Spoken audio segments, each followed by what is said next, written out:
Hello students, today's topic for discussion is antifungal agents. So first of all we will discuss about the fungi. If we talk about the fungi, these are the eukaryotes which possess nucleus, mitochondria and cell membrane containing sterol. जो आपका fungus का cell membrane है उस पर क्या होता है, sterol present होता है, और जो सेल वॉल है वो बहुत ज़्यादा रिजिड होता है because cell wall is composed of chitin that is in acetyl glucosamine. And जो फंगस का स्ट्रक्चर होता है, जो आपके फंजाई होते हैं उनका जो स्ट्रक्चर रहता है that is different from bacteria.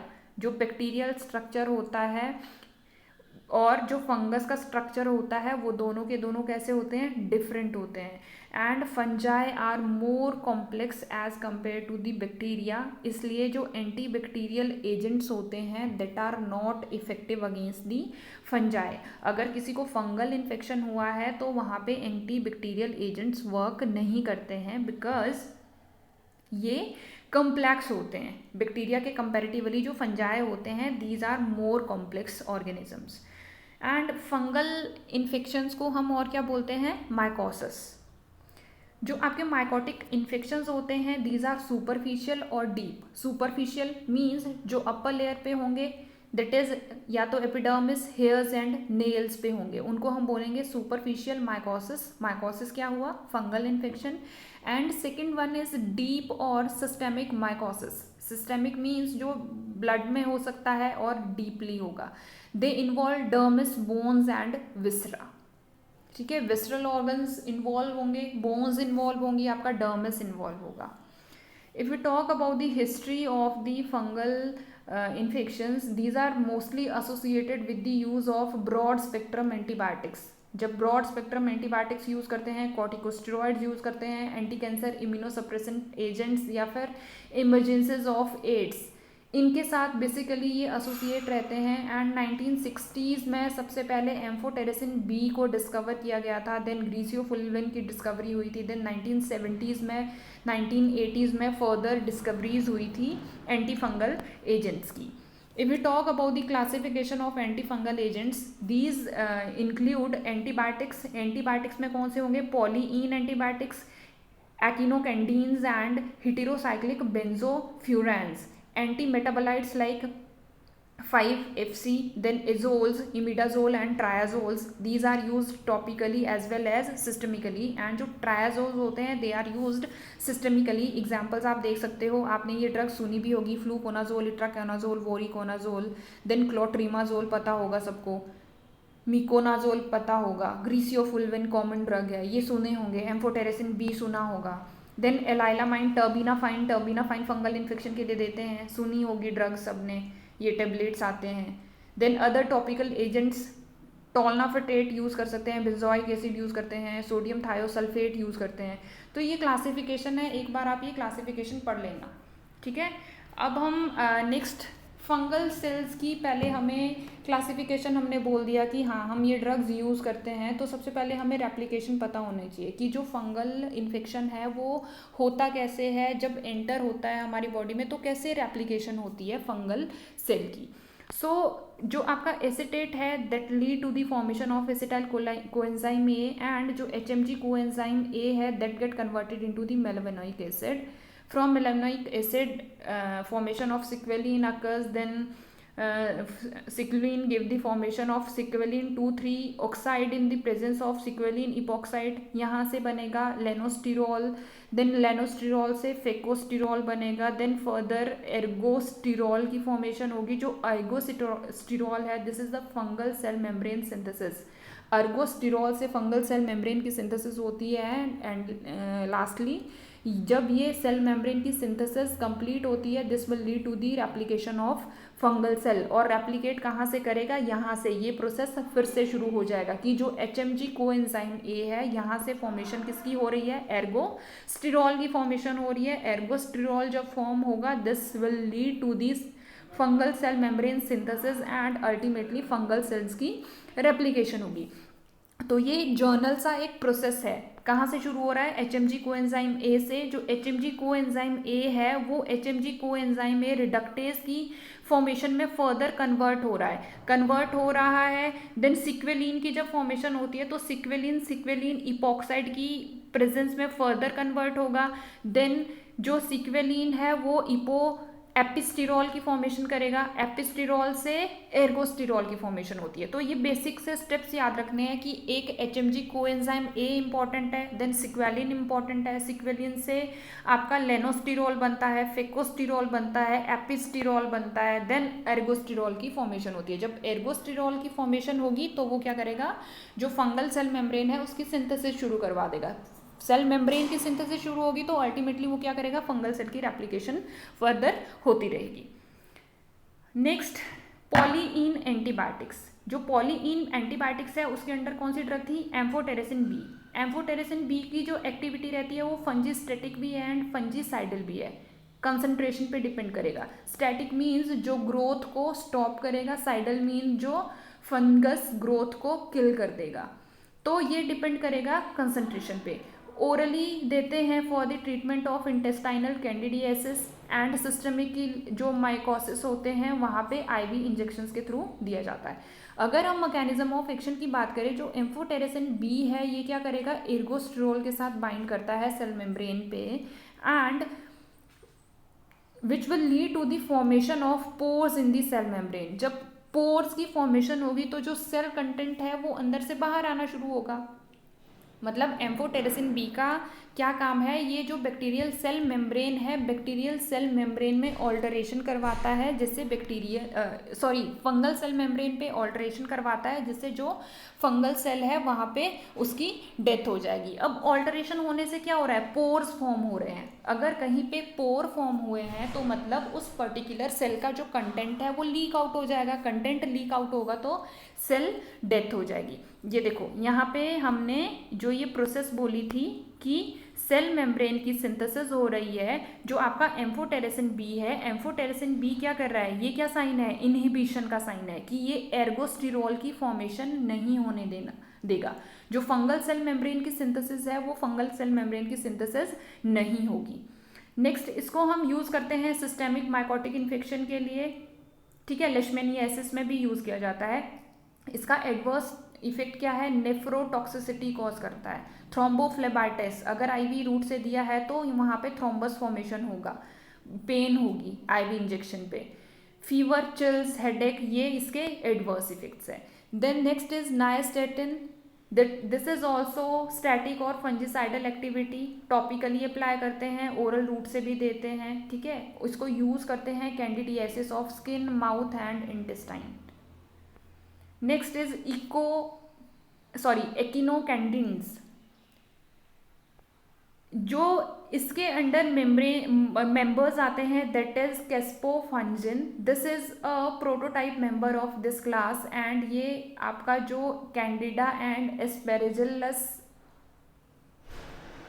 है उसके अगेंस्ट ये इफेक्टिव रहता है, उसके अगेंस्ट इसकी एक्टिविटी रहती है। एंड डीप कैंडिडियासिस के लिए मींस सिस्टेमिक अगर इन्फेक्शन हो रहा है तो वहाँ पे हम एकिनोकैंडिन्स यूज़ कर सकते हैं। इसोफेजियल कैंडिडियासिस के लिए भी हम ये यूज़ कर सकते हैं। Rashes, vomiting and hypokalemia are adverse effect. और अगर हम कैस्पोफंजिन की मैकेनिज्म ऑफ एक्शन की बात करें तो ये क्या करता है, जो आपका सिंथेसिस हो रही है सेल मेम्ब्रेन की सिंथेसिस के लिए क्या चाहिए होता है, β13 ग्लूकेन। इसकी प्रेजेंस में bacterial cell membrane, fungal cell membrane की सिंथेसिस होती है। तो आपका जो एकिनोकैंडीन्स होते हैं वो क्या करते हैं, जो आपका β13 ग्लूकेन है which is involved in the synthesis of fungal cell wall, उसको ही ये इनहिबिट कर देगा। जब ये कंपाउंड इनहिबिट हो जाएगा तो क्या होगा, जो सेल मेम्ब्रेन है, सेल मेम्ब्रेन की सिंथेसिस नहीं होगी या फिर सेल मेम्ब्रेन जो सिंथेसाइज हो रही है वो वीक हो जाएगी, ठीक है। अगर सेल मेम्ब्रेन वीक हो गई, रिजिड नहीं रही, तो वो इजीली क्या हो जाएगा, इजीली डिस्ट्रॉय हो जाएगी। ये देखो यहाँ पे जो β16 ग्लूकेन एंड β13 ग्लूकेन है ये फॉर्म करते हैं, फंगल सेल मेम्ब्रेन की फॉर्मेशन करते हैं, चिटिन, जब ये आपस में क्रॉस लिंकेज करते हैं। तो जो ये मेम्ब्रेन है, ये मेम्ब्रेन कैसी है, आपकी रिजिड मेम्ब्रेन है। अब ये किसकी प्रेजेंस में ये रिजिड बन रही है? इन ग्लूकेन्स की प्रेजेंस में। जो हमारा एंटीबायोटिक हम ट्रीटमेंट के लिए दे रहे हैं एकिनोकैंडीन्स, ये क्या करेंगे? इस ग्लूकन को ही इनहिबिट कर देंगे। अगर ये इनहिबिट हो गया तो जो सिंथेसिस हो रही है वो नहीं हो पाएगी। Next is heterocyclic benzofuran, griseofulvin. Griseofulvin जो है आपका ये जो सुपरफिशियल इन्फेक्शंस होते हैं उनके लिए इफेक्टिव होता है, बट जो डीप माइकोसिस होते हैं वहाँ पे ये इफेक्टिव नहीं होता है। अगर हम मैकेनिज्म ऑफ एक्शन की बात करें तो इसकी जो एक्टिविटी रहेगी वो भी कैसी रहेगी? डोज डिपेंडेंट रहेगी कि कितना कंसंट्रेशन हम यूज़ कर रहे हैं। तो वो फंजीसाइडल भी हो सकता है एंड फंजीस्टैटिक भी हो सकता है। अब इसका क्या काम होगा? This interfere with the DNA replication. ये देखो, अगर सेल मेम्ब्रेन की सिंथेसिस हो गई तो ग्रीसियोफुल्विन क्या करेगा? सेल मेम्ब्रेन की जब सिंथेसिस हो जाती है उसके बाद फंगल सेल की रेप्लिकेशन फर्दर शुरू होगी। तो ग्रीसियोफुल्विन क्या कर रहा है? इस रेप्लिकेशन को ही इनहिबिट कर रहा है। जब ये रेप्लिकेशन इनहिबिट होगी तो क्या होगा? फर्दर आगे जो जनरेशन है वो नहीं होगी। तो ग्रीसियोफुल्विन का क्या काम होगा? It interfere with the DNA replication. Further आगे कॉलोनीज फॉर्म नहीं होंगे एंड जो हाइफल ग्रोथ होती है फंजाई में वो डिस्टॉर्ट हो जाएगी, ब्लॉक हो जाएगी एंड अल्टीमेटली ये क्या करेगा? जो फंगल इन्फेक्शन हो रहा है उसके अगेंस्ट जो फंजाई है उसको रेजिस्टेंस बना देगा। रेजिस्टेंस का मतलब कि जो फंगल इन्फेक्शन हो रहा है वो फर्दर आगे स्प्रेड नहीं होगा, बिकॉज ये रेप्लिकेशन को ही ब्लॉक कर रहा है। जब रेप्लिकेट नहीं होगा तो जो स्प्रेडिंग होगी इन्फेक्शन की वो भी नहीं होगी। नेक्स्ट हम बात करते हैं एंटी मेटाबोलाइट। एंटी मेटाबोलाइट्स जो यूज होते हैं दैट इज 5-FC। ये क्या है? एक पिरिमिडीन एंटी मेटाबोलाइट है that is narrow spectrum fungistatic activity. Fungistatic means ये क्या करेगा? ग्रोथ को ब्लॉक करेगा, स्टॉप कर देगा। अब देखो, जो आपका ये 5-FC है ये क्या करता है? 5-FC 5-फ्लोरोयूरेसिल से जब इसका कन्वर्जन होता है 5-FDUMP में, ये क्या करता है? फर्दर डीएनए की रेप्लिकेशन में बेसिकली ये हेल्प करता है। ठीक है, डीएनए की रेप्लिकेशन में हेल्प करता है 5-FC। अब जो हम ये ड्रग्स देते हैं, ये ड्रग्स क्या करेगी? जो एंजाइम रिस्पॉन्सिबल है DUMP का कन्वर्जन के लिए इनटू दी DTMP, मतलब जो डीएनए की रेप्लिकेशन के लिए इन्वॉल्व है, ये एंजाइम की प्रेजेंस में ये कन्वर्जन हो रहा है। ठीक है, तो जो FC है, FC क्या करेगा? इस एंजाइम को इनहिबिट कर देगा। जो ये एंजाइम रिस्पॉन्सिबल है इस कन्वर्जन के लिए, जो आपका 5-FC है, एंटी मेटाबोलाइट ड्रग है, वो क्या कर रही है? इस कन्वर्जन को ब्लॉक कर रही है और फर्दर आगे RNA DNA की रेप्लिकेशन नहीं होने देगी। ये बेसिक सा इसका मैकेनिज्म याद रखना है कि जो 5-फ्लोरोयूरेसिल है, 5-फ्लोरोयूरेसिल क्या करता है? ये थायमिडाइलेट सिंथेज एंजाइम को इनहिबिट करता है।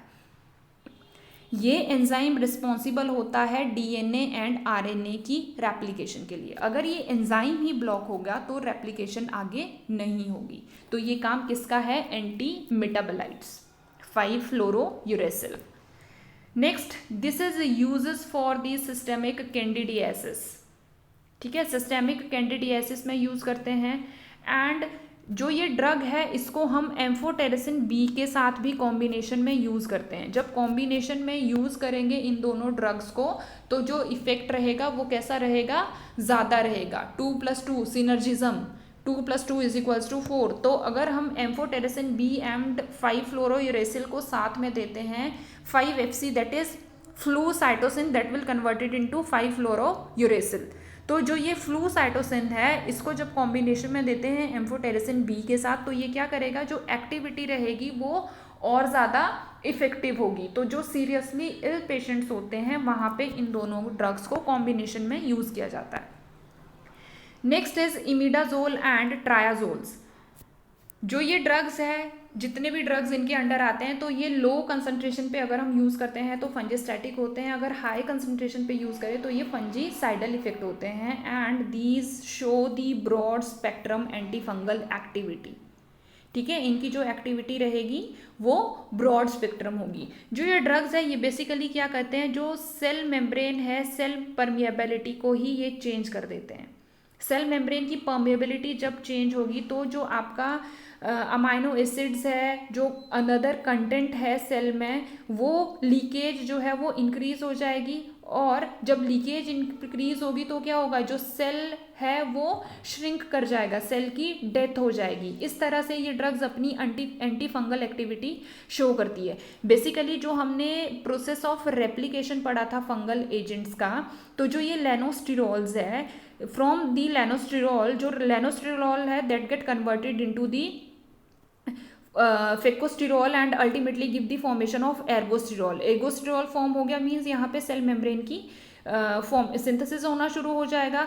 जो हम ये ड्रग्स देते हैं अजोल्स एंड ट्रायाजोल्स, ये लेनोस्टिरोल का फर्दर कन्वर्जन को ही ब्लॉक कर देती है। जब फर्दर ये वाला कन्वर्जन नहीं होगा तो ये क्या करेगा, सेल डेथ इंड्यूस करेगा।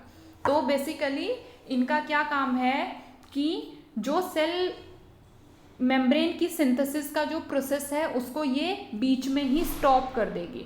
मीन्स लेनोस्टिरोल से फर्दर एर्गोस्टिरोल की जो फंक्शनिंग हो रही है, फॉर्मेशन हो रही है, कन्वर्जन हो रहा है, उस कन्वर्जन को अजोल्स, इमिडाजोल्स एंड ट्रायाजोल्स इनहिबिट करते हैं। जब ये कन्वर्जन ही नहीं होगा, एर्गोस्टिरोल की फॉर्मेशन नहीं होगी, तो अल्टीमेटली क्या हो रहा है, जो सेल मेम्ब्रेन है उसकी सिंथेसिस नहीं होगी।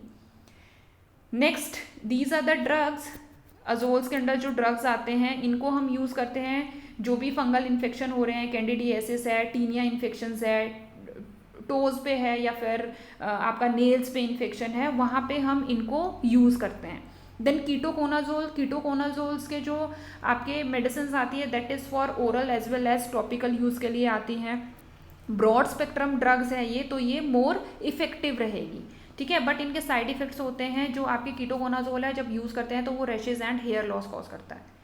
देन फ्लूकोनाजोल यूज़ करते हैं, इट्राकोनाजोल यूज़ करते हैं। ये क्या है, ये सारे के सारे क्या है, अजोल्स है। बेसिकली इनके जो मैकेनिज्म ऑफ एक्शन तो एक ही रहेगा सबका। जो यूजेस है कुछ सिस्टमिक यूज़ के लिए होंगे एंड कुछ लोकल यूज़ के लिए होंगे। एंड सेकेंडली जो एक्टिविटी रहती है इनकी, जो स्पेक्ट्रम है एक्टिविटी का, दैट इज ब्रॉड स्पेक्ट्रम। तो आप ये यूजेस इनके एक बार देख लेना। एंड साइड इफेक्ट्स भी सबके बेसिकली सिमिलरली रहेंगे कि एब्डोमिनल डिस्कम्फर्ट कॉज करता है, रैशेस कॉज करेंगे, नोजिया, वॉमिटिंग इनके साथ, ये कॉमन साइड इफेक्ट्स हैं।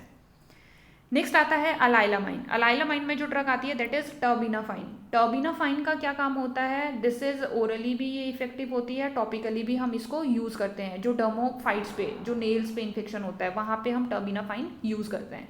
एंड इसका फंजीसाइडल एक्टिविटी रहता है। अब टर्बिनाफाइन की एक्टिविटी कैसे होगी, ये हमने प्रोसेस पढ़ा कि जब सिक्वेलिन फॉर्म होता है, सिक्वेलिन क्या करता है, एर्गोस्टिरोल की फॉर्मेशन को इंक्रीज करता है। ठीक है, एर्गोस्टिरोल फॉर्म होगा तो क्या होगा, फंगल सेल मेम्ब्रेन की फॉर्मेशन होगी। अब जब हम टर्बिनाफाइन देते हैं, टर्बिनाफाइन क्या करेगा, जो ये सिक्वेलिन से फर्दर कन्वर्जन हो रहा है in the presence of squalene epoxide, this is the enzyme that is responsible for the conversion of this squalene into ergosterol. Further जो भी कन्वर्जन हो रहा था, जो हमने प्रोसेस पढ़ा, तो ये इसको ब्लॉक कर देगा। जब ये प्रोसेस ब्लॉक हो गया मीन्स जो अर्गोस्टिरोल है, अर्गोस्टिरोल की फॉर्मेशन नहीं होगी और सेल डेथ हो जाएगी। सेकेंडली, जब ये प्रोसेस ब्लॉक हो गया बट जो फर्दर एसिटाइल कोएंजाइम ए से जो प्रोसेस था एंड सिक्वेलिन की जो फॉर्मेशन हो रही है वो प्रोसेस तो कंटिन्यू रहेगा। अब यहाँ से आगे कन्वर्जन नहीं हो रहा है तो मीन्स जो सिक्वेलिन है, सिक्वेलिन की यहाँ पे क्या हो गया, लेवल अप हो गया, इंक्रीज हो गया। एंड ये क्या करेगा, टॉक्सिक प्रोडक्ट्स की फॉर्मेशन शुरू कर देगा। ये फंगल सेल के लिए अल्टीमेटली टॉक्सिसिटी कॉज करेगा और फंगल सेल की डेथ हो जाएगी। Other topical anti fungal agent भी हम यूज़ करते हैं। टोलनाफटेट हो गया, जो टोलनाफटेट है ये भी टॉपिकली इफेक्टिव होता है। टॉपिकल एंटी फंगल एजेंट्स है तो टॉपिकली ये इफेक्टिव होता है। टोलनाफटेट को ग्रीसियोफुल्विन के साथ भी कॉम्बिनेशन में यूज़ करते हैं कि लोकल बेनिफिट्स हो।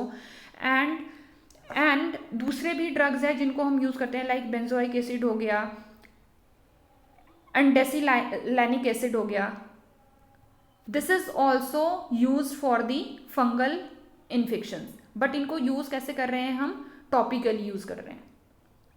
और आपका इनके जो इफ़ेक्ट रहेंगे वो कैसे रहेंगे, फंजी स्टेटिक इफ़ेक्ट रहेंगे। मीन्स ये जो आपका फंगस है उसकी ग्रोथ को स्टॉप करेंगे, ग्रोथ को ये क्या करते हैं, ब्लॉक नहीं करते हैं। और इनको हम बेसिकली किसी दूसरी ड्रग के साथ कॉम्बिनेशन में यूज़ कर सकते हैं कि इनके जो इफ़ेक्ट आए वो कैसे आए, थोड़ा सा ज़्यादा इफ़ेक्टिव हो, इसलिए इनको कॉम्बिनेशन में भी यूज़ करते हैं। जैसे ये ड्रग है डेसिलेनिक एसिड, इसको हम कॉम्बिनेशन में किसके साथ देते हैं, नाइस्टेटिन के साथ भी कभी कॉम्बिनेशन में देते हैं, and combination with zinc salt.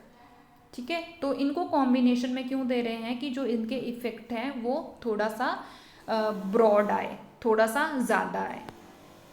Benzoic acid भी यूज़ कर सकते हैं, बेंजोइक एसिड को सैलिसाइलिक एसिड के साथ कॉम्बिनेशन में देते हैं। ठीक है, तो ये हो गए हमारे एंटी फंगल ड्रग्स।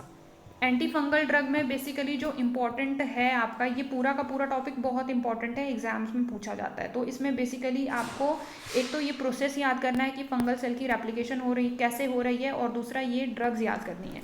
एंटीबायोटिक्स बहुत इंपॉर्टेंट है, साथ के साथ में जो अजोल्स है, अजोल्स आर ऑल्सो वेरी इंपॉर्टेंट। तो यहाँ से कोई भी क्वेरी है आप मुझसे डिस्कस कर सकते हैं। Thank you.